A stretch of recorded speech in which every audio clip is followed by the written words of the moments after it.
Sticker పెడితే అందం వస్తుంది కదా ఆడపిల్లలకి. ఇప్పుడు స్టిక్కర్ పెట్టలేదు, ఇందాక వెళ్ళి పెట్టేసుకోవచ్చు.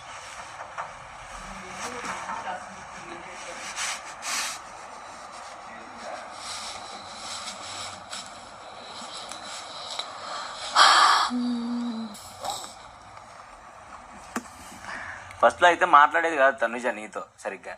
అలానే కాదు, నార్మల్ గా మాట్లాడేది, ఫ్రెండ్లీగా కూర్చొని మాట్లాడదామంటే కూర్చునేది కాదు. ఇంకా ముసలమ్మలు అంటారు చూడు. ఏదో చెప్పాడు విన్నావా? ఏం చెప్పాడు? వాడు చెప్పుకుంటున్నాడు వాడు. పోనీ లేరా అలానే కాదు, బాగానే ఉండేది.